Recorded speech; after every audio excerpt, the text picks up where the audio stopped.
Assalamualaikum warahmatullahi wabarakatuh. Perkenalkan, nama saya Fili Muharani Suci yang bernim 22.104882010006 dari Universitas Mahaputra Muhammad Yamin Solo. Prodi Pendidikan Bahasa Indonesia, Fakultas Keguruan dan Ilmu Pendidikan. Di sini saya akan menjelaskan tentang sejarah lahirnya sastra angkatan 1945.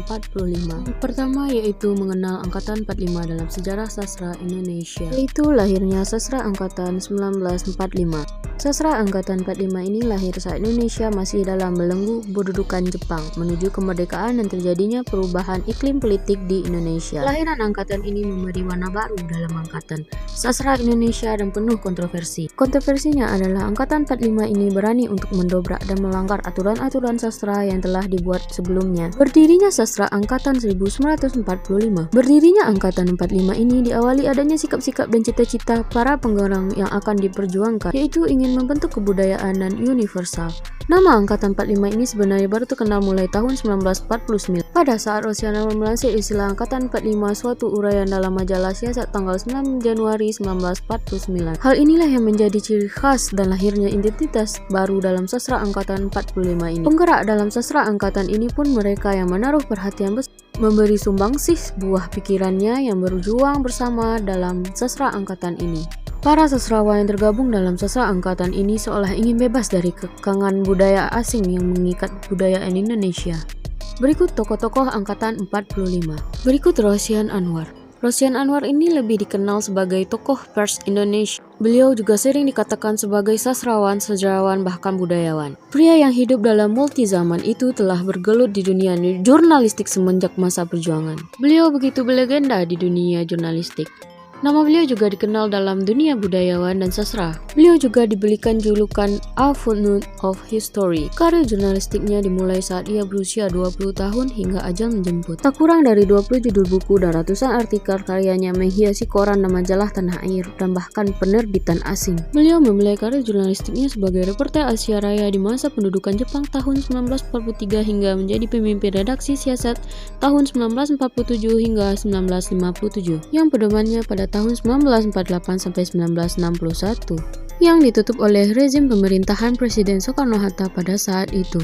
Di dunia penulisan buku, sejarah kecil, Petite History Indonesia Jilid 4 menjadi buku terakhir yang ditulisnya. Tahun beliau juga gemar menulis puisi. Puisinya banyak dimuat di surat kabar Asia Raya, Merdeka, dan majalah mingguan politik kebudayaan.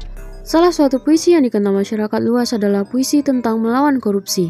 Aku tidak malu menjadi orang Indonesia. Biar orang bilang apa saja. Biar. Indonesia negara paling korup di dunia. Indonesia negara gagal. Indonesia negara lemah. Indonesia melanggar HAM.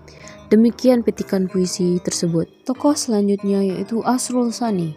Di dalam dunia sastra, beliau dikenal sebagai seorang pelopor angkatan 45. Karirnya sebagai sastrawan mulai menanjak ketika bersama Khairil Anwar dan Rival Apin menerbitkan buku kumpulan puisi yang berjudul Tiga Menguak Takdir. Kumpulan puisi itu sangat banyak mendapat tanggapan, terutama judulnya yang setelah itu. Mereka juga mengebrak dunia sastra dengan memproklamirkan surat kepercayaan Gelagang sebagai manifestasikan sikap budaya mereka. Selain itu, ia pun pernah menjadi redaktur majalah Pujangga Baru, Gema Suasana atau kemudian Gema Gelagang pada tahun 1966 sampai 1967 dan pimpinan umum Citra Film 1981 sampai 1982. Sebagai sastrawan, beliau tidak hanya dikenal sebagai penulis puisi, tetapi juga penulis cerpen dan drama. Cerpennya yang berjudul Sahabat Saya Kok Dia dimasukkan oleh Theo ke dalam Modern Indonesian Film dan drama Mahkamah mendapat pujian dari para kritikus.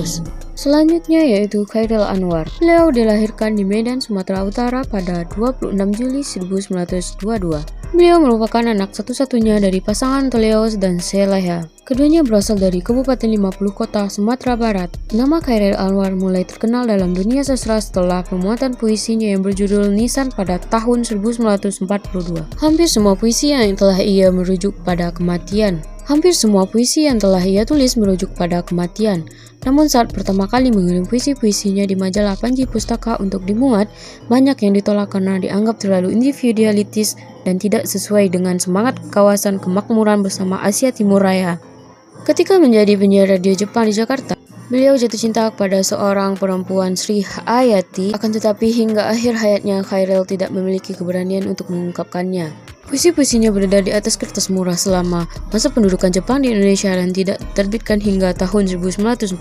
Selama hidupnya beliau telah menulis sekitar 94 karya termasuk 70 puisi, kebanyakan tidak dipubliskan hingga kematiannya. Puisi terakhir Khairil Anwar berjudul Cemara Menderai Sampai Jauh ditulis pada tahun 1949, sedangkan karyanya yang paling terkenal berjudul Aku dan Kerawang Bekasi. Tokoh selanjutnya yaitu Mocha Apin, 10 Februari 1923 sampai 1 Januari 1994. Beliau seorang pelukis dan pengajar Indonesia yang mengajar seni rupa Institut Teknologi Bandung. Beliau merupakan salah satu seorang pendiri organisasi Gelanggang pada tahun 1946 bersama beberapa orang lainnya, yakninya Khairil Anwar, Asrul Sani, Rifai Apin, dan Bahrudin Marasetan. Gelanggang adalah suatu organisasi para seniman yang mengusung atau memperjuangkan modernitas dan kebebasan dalam berekspresi. Gaya lukisan dari Apin adalah kubisme dan ekspresisme abstrak. Dan masuk ke tokoh terakhir kita yaitu Rifai Apin. Lahir di Padang Panjang, Sumatera Barat pada tanggal 30 Agustus 1927. Dia wafat di Jakarta pada April 1995. Rifai Apin adalah sastrawan Indonesia. Beliau pernah menimba ilmu hukum di Jakarta selama beberapa tahun. Ia pernah menjadi direktur Antara, Gema Suasana, Gelanggang Siasat, Zenith, dan Zaman Baru. Ia pernah menjadi anggota Komite Nasional Indonesia Pusat (DPRD) IDKI Jakarta. Ia merupakan salah seorang Lekra 1959 sampai 1965. Setelah peristiwa G30S, ia ditahan di Pulau Baru selama 14 tahun dan dibebaskan pada akhir tahun 1979.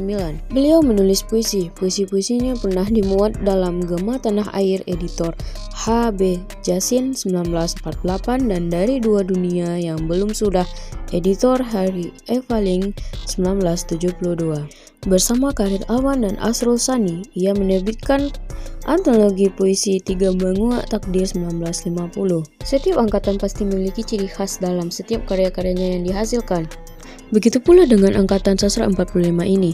Berikut ini adalah ciri-ciri dari karya sastra Angkatan 45, yaitu terbuka, pengaruh unsur sastra asing lebih luas dibanding angkatan sebelumnya, bercorak isi realis dan naturalis, meningkatkan corak romantis. Sastrawan periode ini terlihat menonjol individualisme, dinamisme, dan kritisme, berani menobrak pakam sastra yang mampan sebelumnya, penghematan kata, karya ilmiah lebih efektif dan spontan, serta terlihat sinisme dan sarkasme didominasi puisi, sedangkan bentuk prosa tampak berkurang. Masuk ke dalam munculnya tokoh-tokoh dan panggung sejarah sastra Indonesia.